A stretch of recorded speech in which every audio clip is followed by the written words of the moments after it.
Dobar dan, gledate nedeljni presek kretanja globalnog finansijskog tržišta. Na početku nedelje evro je uspeo da ostvari manji rast podstaknut prošlonedeljnim izveštajem koji je pokazao da je zona evra tokom oktobra uspela da izbegne deflaciju. Prema podacima objavljenim u petak, inflacija je uspela da poraste sa septemberskih minus 0,1% na 0%, mada su niske cene energije i dalje nastavile da opterećuju indeks maloprodajnih proizvoda. U međuvremenu, u Grčkoj akcije tri prominentne banke, Pireus, Alfa i Evrobanke, porasle su više 10%, nakon što je zvanični stres test ukazao na to da grčkim bankama treba manje kapitala nego što se to ranije očekivalo. Evropske akcije su ovu nedelju otpočele stabilno, kako su pozitivni ekonomski rezultati podstakli optimizam kada je u pitanju ekonomski rast regiona.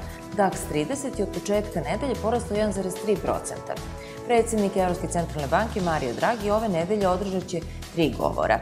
U ova 3 javna pojavljivanja, od kojih je najznačajniji današnji, moguće je da će predsjednik Evropske centralne banke prokomentarisati bolje od očekivanih rezultata inflacije u oktobru i eventualne nove poteze koje je najavio za decembarski sastanak. Njegovi govori gotovo uvek pokrenu tržište.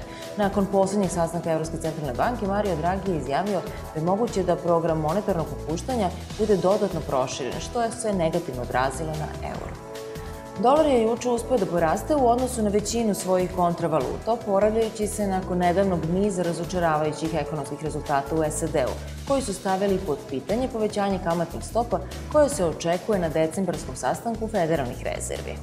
PMI tokom septembra pao na najniži nivo u poslednje 2 godine, a GDP je tokom trećeg kvartala ostvario rast od 1,5% i pored očekivanog rasta od 1,6%. Investitori će sa pažnjom pratiti objavljivanje izveštaja o zaposlenosti u SAD-u koji će biti objavljeni u petak.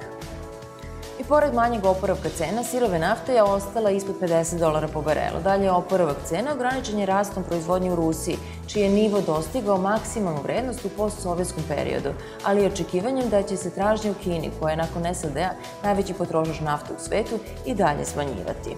Pored toga, proizvođači u Golfskom zalivu odložili su redovno servisiranje za sledeću godinu kako bi mogli da održe dosadašnji nivo proizvodnje i smanje troškova, jer se očekuje da će ovako niski nivoi cene nafte biti održani i naredne godine. Gledali ste nedeljni presek kretanja globalnog finansijskog tržišta.